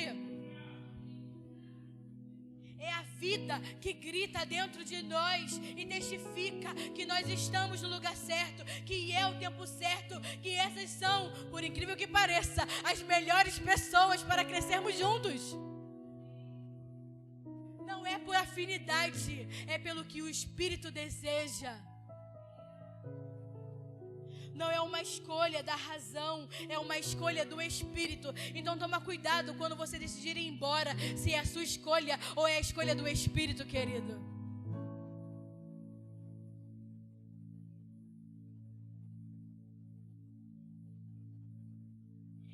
Porque a vida que há em nós produz comunhão. E a comunhão nos faz ser um com Cristo. Não há vida fora da comunhão. Não há vida fora da comunhão. Em comunhão, a vida aumenta. Em comunhão, a vida cresce. Em comunhão, nós amadurecemos. Em comunhão, nós somos aperfeiçoados. O segredo de ter a vida de Deus é que a vida de Deus nunca te isola. A vida de Deus nunca vai te isolar. A vida de Deus sempre vai te levar a viver em comunhão. Porque desde o princípio a palavra vai dizer: não é bom que o homem viva. Princípio de Deus. Não é bom que o homem viva só. O desenho original de Deus não é o homem viver só, não é o homem viver isolado. Deus sempre foi corporativo. Esse é o desenho original. Essa é a forma original. Então você não pode achar que Deus vai te levar daqui para você viver o seu Cristo em casa, querido, isolado. Porque isso não é vida, isso não é comunhão, isso não é evangelho, isso não é modelo. Só há vida na comunhão. Então você não vem congregar porque você gosta do irmão que está do seu lado. Você congrega porque é aqui que a vida cresce. É assim que a vida cresce. É assim que a igreja amadurece. É assim que a igreja do Senhor é aperfeiçoado. Filipenses 1. Eu estou no 1 hoje. Filipenses 1 vai dizer assim. Versículo 5. Pela vossa comunhão para o progresso do Evangelho, desde o primeiro dia até agora, estando eu convencido disso, que aquele que começou a obra em vós, a completará até o dia de Jesus Cristo. Amém? Então entenda, estando eu, pela vossa comunhão, para quê? Para que é a comunhão? Para o progresso do Evangelho. Desde o primeiro dia até agora. Então eu te digo, desde o primeiro dia que o Espírito te encontrou, até agora, até que Ele venha, tem que estar em comunhão. Mas nem todos permanecem em comunhão. Para o progresso do Evangelho, tem que estar em comunhão. É necessário a comunhão.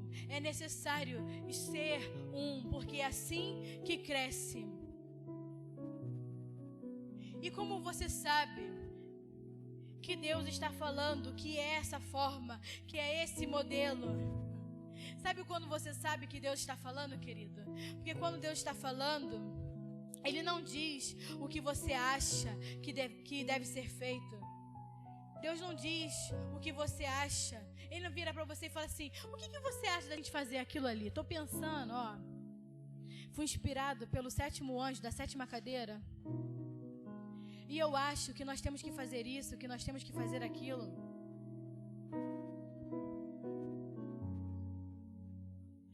te pergunta o que você acha de fazer, Ele diz: veja, Ele diz: anda, Ele diz: vai, Ele diz: dá, Ele diz: entrega, Ele diz: saiba, Ele diz: entra, Ele diz: sai, Ele dá ordem.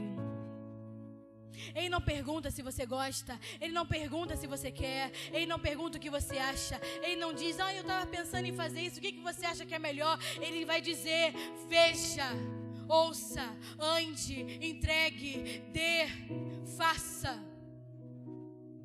entre, saia. Quando Deus fala, são mandamentos, são ordens ao nosso espírito e ao nosso coração. Não há dúvidas. Quando Deus fala, é como uma ordem. Quando Deus fala, é como um mandamento ao nosso espírito e ao nosso coração. E quando nós entendemos isso, quando nós vivemos isso, um novo nível de crescimento é nos dado.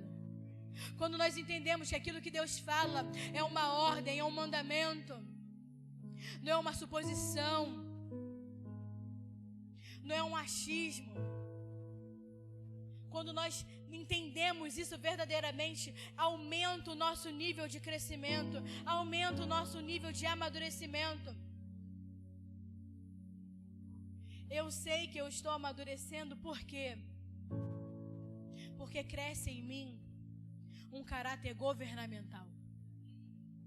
Eu sei que eu estou amadurecendo, porque cada vez mais cresce em mim uma mente de governo, um caráter governamental, porque não há mais desculpas para viver a vontade de Deus, porque a voz do Senhor é clara e ela me governa. Quando não há mais desculpas para viver a vontade de Deus. Por quê? Porque eu entendi que aquilo que Deus fala, a voz do Senhor, é um mandamento ao meu espírito, é um mandamento ao meu coração. Ter um caráter governamental, ter uma mente governamental, é a capacidade de se relacionar com a autoridade. Ter um caráter governamental é ter a capacidade de você se relacionar com autoridades, pessoas que sabem se conduzir debaixo da disciplina do reino e do princípio de autoridade. Porque ter comunhão não anula a autoridade. O primeiro lugar que nós deveríamos aprender sobre autoridade é dentro da nossa casa, com a nossa família. O primeiro lugar que nós aprendemos a obedecer é dentro da nossa casa, da nossa família. Quando Deus já fala assim: honra teu pai e a tua mãe, para que você tenha uma vida longa. Não é honrar o teu pai e tua mãe se você, se eles falarem alguma coisa boa, se te agradar. Não é honrar pai e mãe se eles forem legais. Não é honrar pai e mãe se eles são crentes ou não. É honrar pai e mãe para que se prolongue a sua vida sobre a terra. Desde que não venha corromper os princípios ou atente contra Deus, você tem que honrar seu pai e a sua mãe, porque o primeiro lugar onde nós aprendemos a obedecer, o primeiro lugar que nós aprendemos sobre autoridade, tem que ser dentro da nossa casa, tem que ser dentro da família. É o primeiro lugar que Deus nos entregou para que nós reconheçamos a autoridade sobre a vida de homens e mulheres. É porque nós estamos acostumados a reconhecer a autoridade somente quando você vem para a igreja. Aí você honra seu pastor, sua pastora, Você honra eles com autoridade, sua liderança. Mas você esqueceu que o primeiro lugar, as primeiras pessoas que Deus te deu para que você reconheça a autoridade é o seu pai e a sua mãe. É a sua casa e a sua família. E é por isso que nós temos que recuperar um caráter governamental dentro da igreja. É necessário recuperar essa mente de governo, esse caráter governamental, essa disciplina que é necessária para viver o reino de Deus, porque uma mente governamental é necessário para poder funcionar como que Deus quer. Deus funciona e opera pelos princípios que há no seu reino, e somente uma mente governamental, uma mente de governo, vive os princípios do reino. Nós não estamos por aqui para estabelecer os princípios da minha casa, os meus valores, são os valores do reino, os princípios do reino. Então tem que ter uma mentalidade de reino. Uma mente governamental vai produzir em nós um caráter de obediência. Se a igreja caminha demasiadamente lenta, é porque os crentes demoram muito para obedecer. Sabe por que as coisas andam devagar? Porque você é tardio em obedecer.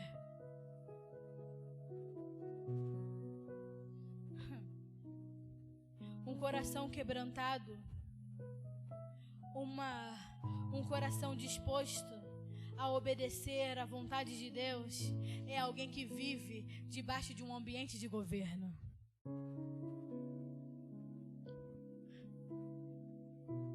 É tempo de estarmos forjados. Deus está nos preparando, nos preparou durante todos esses anos e foi nos forjando para ter esse caráter, para que Deus possa contar conosco para toda boa obra. Por isso que nós temos que estar alinhados à estação que Ele nos deu de crescer, de avançar, de abundar, de produzir, de frutificar, na exatidão do desenho que Ele nos entregou. Porque Deus foi forjando o nosso caráter, um caráter de governo, um caráter que está rendido a obedecer à vontade de Deus, para que Deus possa contar conosco para toda boa obra. Porque quando Deus sabe quem você é, Ele pode determinar sobre a sua vida. Quando Deus sabe quem você é, Ele pode determinar coisas sobre a sua vida sem te consultar. Quando Ele sabe quem você é, Ele pode determinar coisas na sua vida sem te consultar. Anote isso. Isso é o maior privilégio que um homem ou uma mulher de Deus possa ter. Deus contar com você sem ao menos te perguntar antes. Ele confiar em você a tal ponto que Ele não precisa nem te falar antes, mas Ele já confiou o seu nome, Ele já confiou que pode contar com você. Foi isso que Ele fez com Ananias lá em Atos 9, versículo 12. Atos 9, versículo 12 vai dizer assim: o Senhor vai dizer a Saulo, amém? Quando ainda Saulo ainda não foi chamado de Paulo. Quando Saulo, tem a visão, fica cego. Quando ele fala com Jesus a primeira vez, ele vai falar para Saulo: vai vir um homem chamado Ananias, que vai orar por você e vai te curar da sua cegueira, para que você volte a ver. Porém, se você ler Atos 9, versículo 12, você vai ver que Deus ainda não tinha avisado Ananias que ele ia ter que encontrar Paulo. Ele nem tinha ainda avisado Ananias que Ananias ia ter que encontrar Saulo, ia ter que descer na Macedônia, chegar até lá, andar, entrar na casa, ele ia achar um homem, chamar. Ele só vai contar a Ananias depois que ele já diz a Paulo: Paulo, vai vir um homem que se chama Ananias e ele vai orar por você e você vai voltar a ver.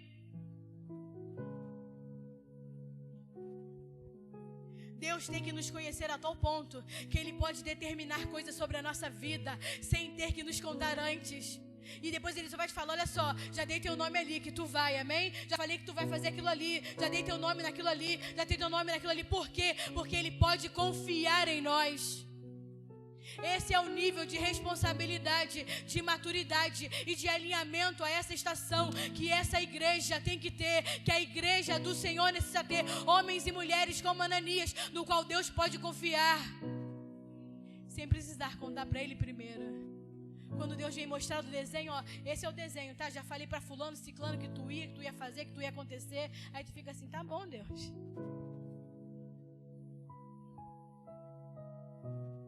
Quando Deus sabe quem você é, Ele pode determinar sobre o seu destino.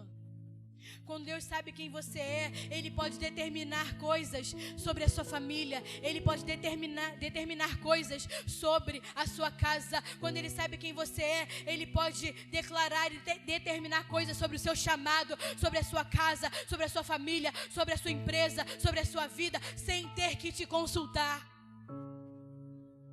Simplesmente porque se formou pela vida que há em comunhão entre vocês. Esse é o poder de uma mente de governo. Esse é o poder de uma mente governamental. Esse é o poder que há na comunhão, quando eu sou um com Ele e tenho uma mente de governo. e entendo a responsabilidade da vida que eu carrego, Deus pode contar conosco. E minha pergunta é: Deus pode contar com você? Ou Ele precisa te perguntar primeiro? A obra que Deus requer, a obra que Deus requer para nós nesse tempo, requer velocidade em ação, amém? Não é uma velocidade que não sai do lugar, é uma velocidade em ação. E para isso, para um crescimento abundante, no qual Deus quer nos levar, se requer o desenvolvimento de uma mente de governo, se requer uma mentalidade governamental, porque uma mente de governo, ela é ativa. Uma mente de governo, ela é produtiva. Uma mente de governo, ela é firme. Uma mente de governo, ela é madura. Uma mente de governo, ela é constante. Uma mente de governo, ela está plenamente completa na vontade de Deus que permanece para sempre.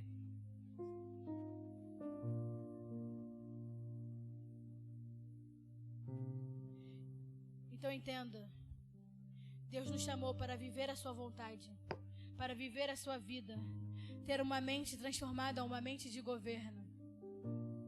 Uma vida em comunhão, não por necessidade, mas porque a vida do Senhor nos atrai, para crescermos, para nos aperfeiçoar. Reconhecendo toda a autoridade que há entre nós. Então o Senhor está produzindo em sua igreja o que muito tempo se perdeu. Deus está produzindo na sua igreja o que se perdeu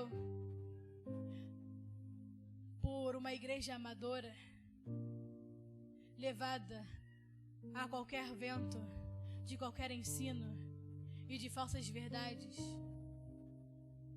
Ele está reproduzindo na sua igreja o que se perdeu, um amadurecimento, um crescimento por meio da verdade, por meio da vida, por meio da comunhão e por meio do governo. Deus está reproduzindo na sua igreja que a igreja tem que crescer por meio da verdade, por meio da vida, da comunhão e de uma mente governamental. E não se pode quebrar ou rejeitar essa ordem para não se atrasar aquilo que Deus preparou. Não se pode atrasar aquilo que Deus preparou. Claro que os desejos da carne são aparentemente bons, mas eu não quero desonrar a vida de Deus em mim. Claro que às vezes eu quero falar aquilo que vem na minha mente, mas eu não falo por conta da verdade de Deus em mim. Claro que às vezes nós temos vontade de fazer o que dá na telha, mas eu não faço, porque eu sei qual é a vontade de Deus para minha vida. Por que eu não faço o que eu quero? Porque quem tem consciência da vida que tem dentro, renuncia aos prazeres de fora. Quem tem consciência da vida que tem dentro, renuncia aos prazeres de fora. Eu vou repetir. Quem tem consciência da vida que tem dentro, renuncia aos prazeres de fora. Sabe por que você ainda cai pelos prazeres desse mundo? Porque você não tomou consciência da vida que tem dentro de você. Você ainda é uma mente governada, não é uma mente de governo.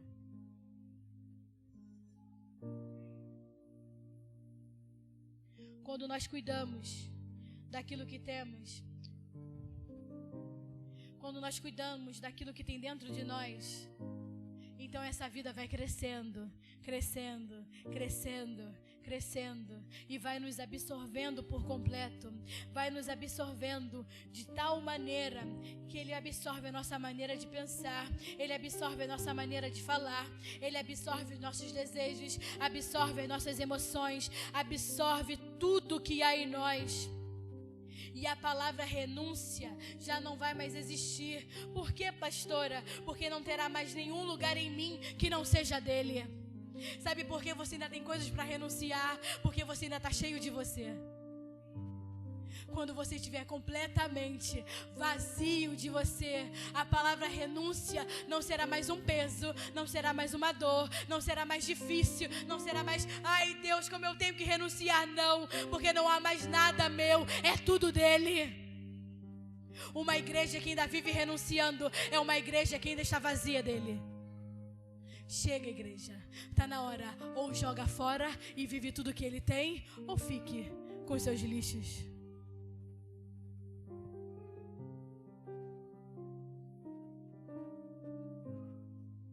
Mas Deus não pode contar com homens e mulheres que ainda estão cheios de si. Porque pode ser um momento que você não esteja mais com vontade de renunciar e a obra se atrasa. Eu não quero mais uma igreja que renuncia. Eu quero uma igreja vazia de si e cheia dele. Chega de uma igreja que vive de renúncias. Eu quero uma igreja que viva completo de Cristo. Temos que ser verdadeiramente um com Ele. Só assim seremos verdadeiramente um com eles, quando não temos mais nada de nós e é tudo dele. Tudo tem que ser dele. Tudo tem que ser dele. Toda a sua vida é assim que Ele pode contar com você, sem ao menos ter que te perguntar, porque Ele sabe que não há barreiras, não há nada que vai se tornar um impedimento para você cumprir a vontade dEle. Assim seremos verdadeiramente um.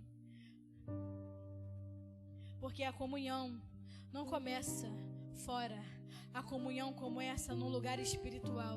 Estamos reunidos nele na verdade. Estamos reunidos nele na verdade. Estamos reunidos nele nessa verdade. E se estivermos nessa verdade, querido, nada pode ser maior. Nada pode nos vencer, nada pode nos parar. Quando eu compreendo e aprendo a me relacionar com Ele, eu aprendo a viver em comunhão de uma forma governamental. Então eu honro, eu obedeço e reconheço a autoridade de Deus sobre a minha vida e a autoridade das pessoas que estão à minha volta. Saber viver em comunhão é entender que em essência nós somos todos iguais, mas em função não. Viver em comunhão, olha para o irmão que está do seu lado. Olha para o outro. Olha para trás. Olha para mim. Somos todos iguais, amém? Em essência somos todos iguais. Temos a mesma vida. Temos o mesmo Cristo, amém? Temos o mesmo Senhor. Temos o mesmo Salvador, amém, igreja? Mas em função somos diferentes. A igreja é o lugar dos iguais que respeitam as autoridades. Porque ao mesmo tempo que Jesus vai dizer lá em João 5 que Ele é igual a Deus em juízo, em autoridade, em poder, em vida, em ressurreição, Ele vai dizer lá em João 12 que o Pai é maior do que Ele. Ao mesmo tempo que eles são iguais em essência, o próprio Cristo reconhece que o Pai é maior do que Ele, porque em função são diferentes. Então a sociedade que nós temos hoje, e a sociedade que nós desejamos ter, a sociedade que nós desejamos transformar, não vai ser transformado pelas críticas, vai ser transformado pelo modelo. Quem é o modelo? O que te governa? Quem te governa? A sociedade, essa geração, a sua casa, a sua família, não vai ser transformado pelas suas críticas, vai ser transformado pelo modelo. Não adianta você criticar a sua mãe, o seu pai, o seu filho, não adianta você criticar o seu vizinho, não adianta você criticar o governo, sabe por quê? Você é igualzinho a ele. Ai, pastor, eu acho que você não está preparado para essa verdade. O governo que você critica, toma cuidado, você pode ser igualzinho a ele. Porque criticar um sistema corrupto é fácil, mas quando você olha para dentro de você, você está igualzinho a eles. Que isso, pastora? Eu sou do Jesus. Porque um filho, quando tem interesses pessoais e não faz a vontade do pai, é tão corrupto quanto o governo corrupto que você critica. Por que a sua corrupção é melhor do que a dele? Cuidado com aquilo que você critica, porque na crítica nada se transforma pelo modelo.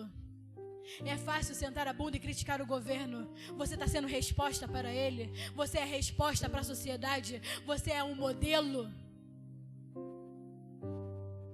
Porque se você ainda é um filho de Deus, mas que ainda faz a sua própria vontade, que ainda faz os seus próprios interesses, que um filho que tem interesses pessoais é tão corrupto quanto a sociedade que você vive, querido.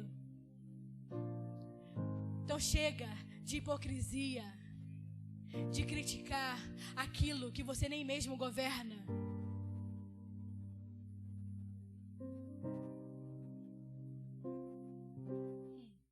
A escala pode ser diferente, mas o princípio de corrupção e desobediência para Deus é a mesma coisa. É muito fácil criticar o governo isso, o governo é aquilo, o governo... Eu não estou apoiando o governo não, amém? Mas eu estou trazendo a responsabilidade. Porque Jesus, quando veio, Ele não veio trazer culpa sobre o homem, trazer culpa sobre ninguém. Ele tomou a responsabilidade sobre si. Então, ao invés de criticar, tome a responsabilidade e faça a diferença. Porque é isso que Cristo ensinou a sua igreja a fazer. A tomar a responsabilidade e mudar as circunstâncias e transformar as circunstâncias. E não ficar sentado criticando. Adão criticou a esposa. Cuidado para as suas críticas não te levarem a ser mais parecidos com Adão do que com Cristo. Cristo assumiu a responsabilidade, morreu pela criação, morreu pela minha vida e pela sua vida, morreu para nos dar a oportunidade de transformar tudo e todos, e não de criticar.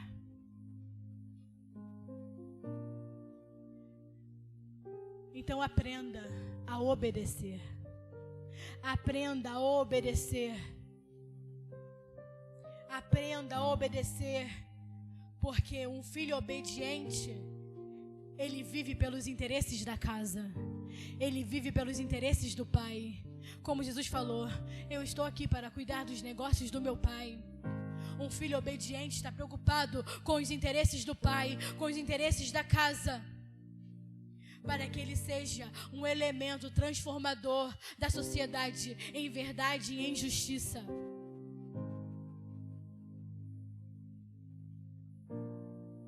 Eu vou dar um exemplo e vai ser o último para a gente terminar. Davi, ele vivia com seus irmãos, com o seu pai. E a palavra vai nos mostrar que Davi vivia distante dos irmãos e que os irmãos se achavam superiores a Davi, porque Davi era esmirradinho, vivia no campo, cuidava das ovelhas, muito distante da casa do seu pai. E imagina se Davi tivesse se medido pela medida daquilo que os seus irmãos eram. Imagina se o espelho de Davi fossem os seus irmãos. Davi não teria sido escolhido rei. Ainda bem que a medida de Davi não eram os seus irmãos. Imagina se ele ficasse, poxa, os meus irmãos têm a vida boa, os meus irmãos sentam na mesa do meu pai, eles vivem na casa do meu pai. E eu aqui no campo, sozinho, pastoreando ovelha, pelejando contra os leões, matando o leão. Imagina se Davi se medisse por isso. Deixa eu te falar uma coisa, querido. Fique tranquila. Assim como Davi, permaneça em obediência. Porque o dia que Deus precisar de um rei, não será de um acomodado, será daquele que sabia matar leões. O dia que Deus precisar de um rei, Ele não vai escolher os filhos que estavam acomodados dentro de casa. Ele escolheu aquele que estava trabalhando, que estava no campo, que pastoreava e matava leões. Deus não procura filhos acomodados para governar. Ele procura filhos responsáveis que estão cuidando dos negócios do Pai. Ah, pastora, mas outro tem uma vida tão boa. Deus não procura acomodados para governar. Deus procura aqueles que fazem a sua vontade. Deus vai procurar para ser rei aqueles que estão acostumados a matar um leão por dia.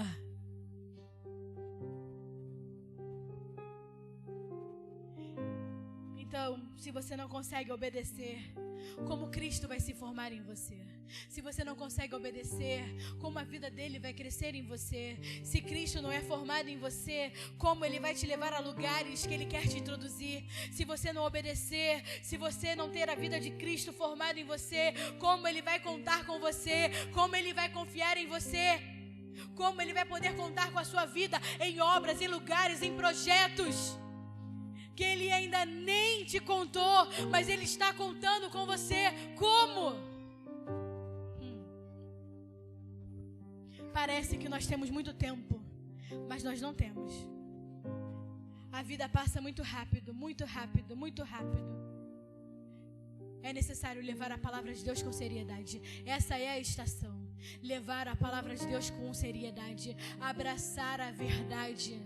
Carregar Cristo em todos os lugares. Buscar uma vida de comunhão, porque é essa vida que atrai, uma vida que atrai vidas, uma vida que atrai vidas, uma vida que atrai vidas.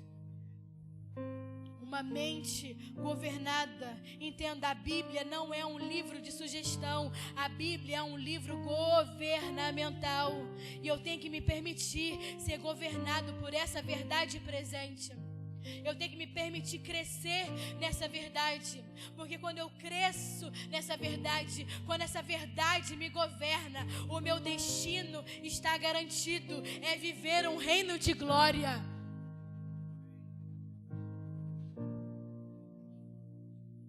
Então, querido, valorize a vida que te foi dada. Porque toda a riqueza do universo não poderia comprar essa vida, mas foi te dado de graça. Valorize a vida do valorize a vida em comunhão, permaneça em comunhão, não se isole para que você não perca a vida, só a vida na comunhão. É lá que a vida cresce, é lá que você é aperfeiçoado, é na comunhão e no relacionamento com as suas autoridades que você cresce e é aperfeiçoado. Permita que Deus forme em você uma mente governamental. Então, não interessa se é grande ou pequena, ou pequenos desafios. Quando se há uma vida de governo, se tem obediência. E se há obediência, há a manifestação da glória de Deus.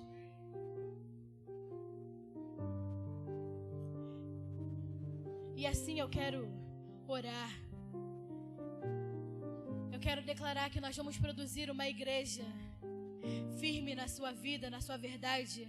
Uma igreja, Senhor, formada em uma mente de governo, Senhor.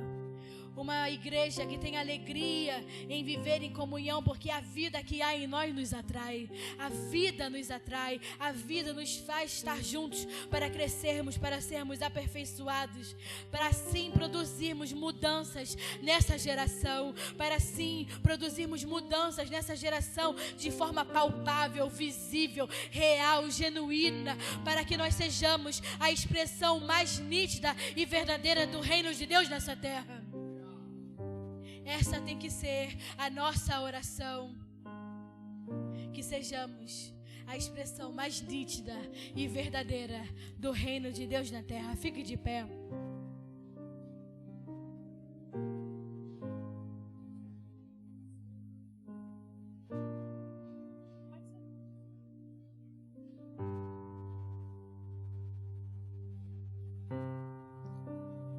Quarta-feira tem o nosso culto de primícias, amém? Nós vamos continuar a palavra. E eu só termino ela no outro domingo. Querido, ou você cresce ou você cresce. Você não tem outra opção. Ou você cresce ou você cresce.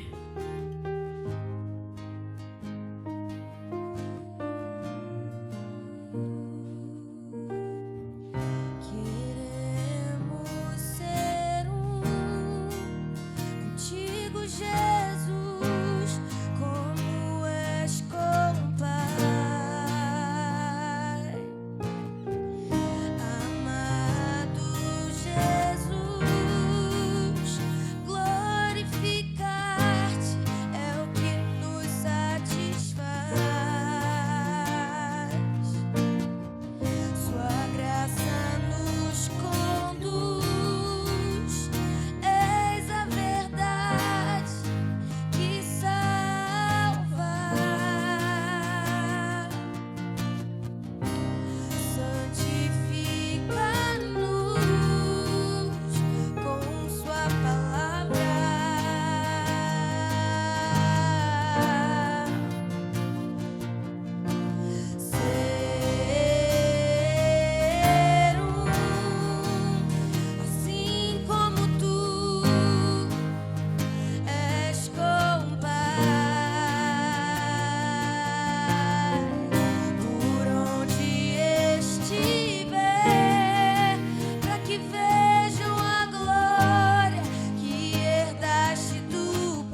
que vejam a glória que herdaste do Pai. O mundo irá crer que Deus o enviou e o glorificou. O Pai o exaltou, a morte não venceu, o mundo fracassou, nosso Cristo reinou e reina. O mundo irá crer que Deus o enviou e o glorificou. O Pai o exaltou, ao Filho e a nós amou. O mundo fracassou, nosso Cristo reinou e reina. Ser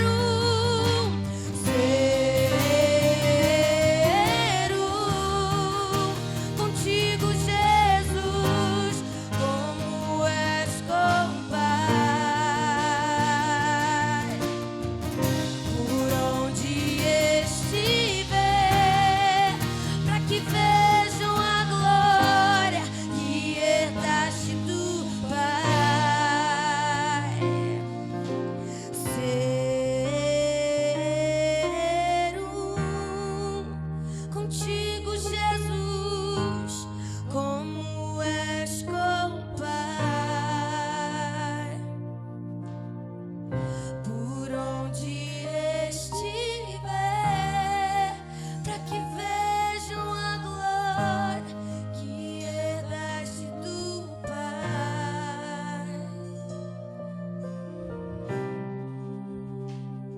Portanto, meus amados irmãos, sede firmes, inabaláveis, sempre crescendo em abundância na obra do Senhor, sabendo que no Senhor o vosso labor não é em vão.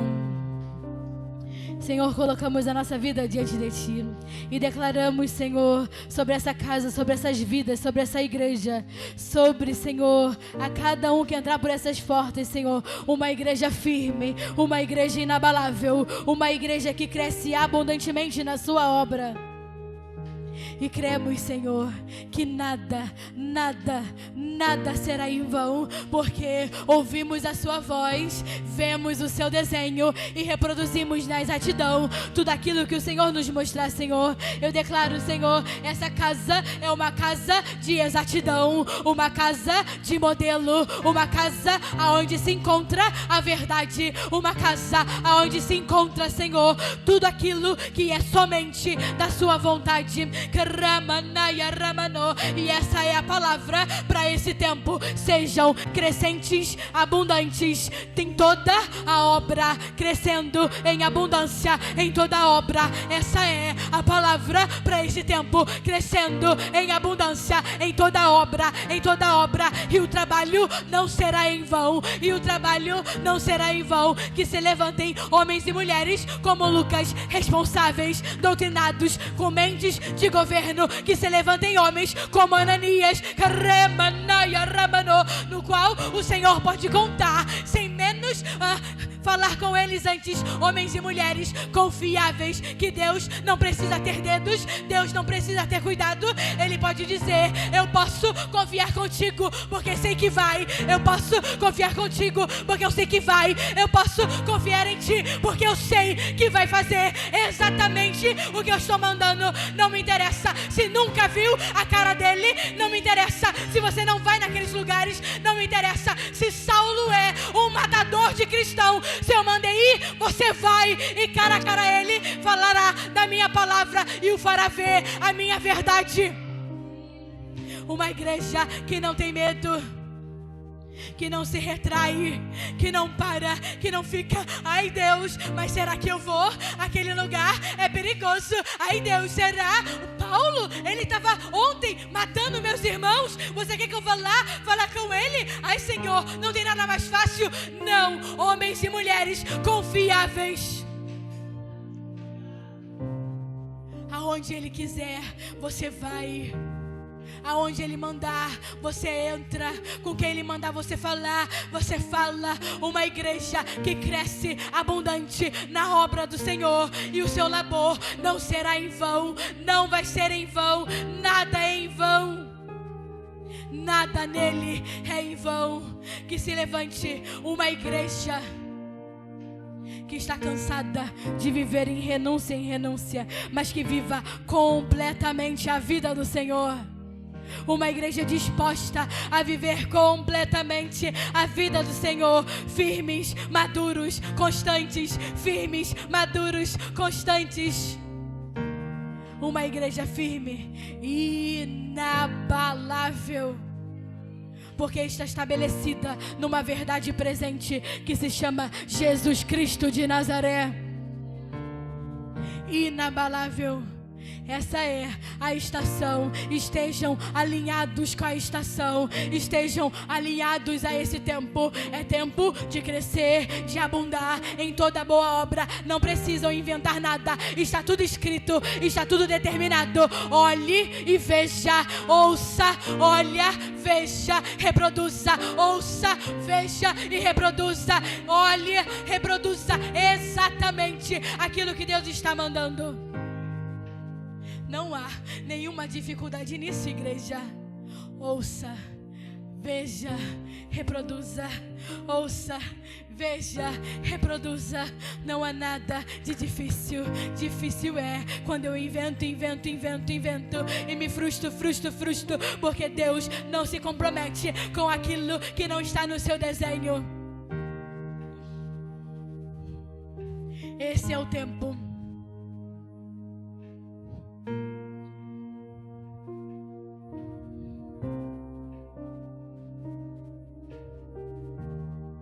Chegou o tempo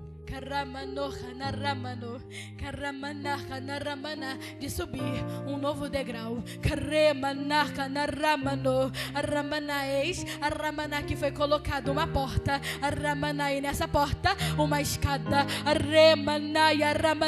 Não é uma porta que tem um caminho plano. Tem uma escada. Entraram pela porta. Não foi do novo ano. Mas essa porta tem uma escada. Tem que subir. Então está na hora de subir. É cansativo. Tem que se esforçar. Tem que estar preparado. Tem que estar em dia. Com o exercício da palavra. Se não se cansa. No meio do caminho.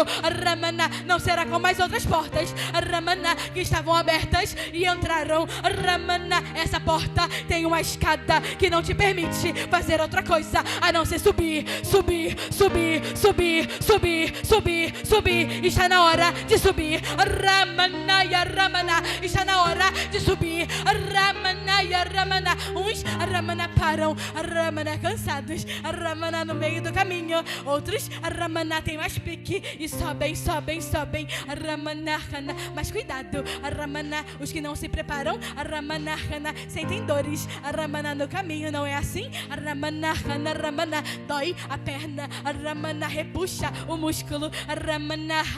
Então, ouçam bem. Tudo que está sendo dito nesses dias. Para quando começarem a subir. Não pararem, a não ser que eu mande. Chegou a hora de parar. Esse é o degrau. Sem eu mandar, não pare. E suba. É o tempo de subir. A porta foi aberta. A escada está à frente. É tempo de se esforçar, igreja. Porque crescer não é fácil. Requer habilidade. Capacidade, dedicação. Construir, crescer. Abundar. Sem inventar aquilo que eu já preparei. Está posto. No lugar. Então, como dizem, a colheita está pronta. Então eu estou à espera dos trabalhadores. Obrigada, Senhor, pela tua palavra. Obrigada por essa manhã, Senhor. Obrigada por tudo que o Senhor está edificando e construindo em nós, Senhor. Obrigada pela vida que está em nós, que possamos tomá-la com responsabilidade e dedicação para nos aprofundar na tua verdade, Senhor. Que possamos crescer nessa verdade, abundar nessa verdade, Senhor, em toda a sua obra, Senhor, em nome de Jesus. E a nossa maior recompensa é viver o seu reino, é fazer a sua vontade. Que possamos edificar uma igreja, Senhor, com uma verdade incontestável, aonde o mundo não vai poder rebater, somente se render a essa verdade, ao nosso Cristo, em nome de Jesus. Vai em paz, igreja. Deus te abençoe. Faça assim com a sua mão. A unção de Deus Pai, a graça do nosso Senhor Jesus Cristo e a comunhão do Espírito seja com você, com a sua casa, com a sua família. Eu te aguardo quarta-feira para o culto de primícias. Amém, igreja? Vai em paz. Retiro lá atrás, né? Com o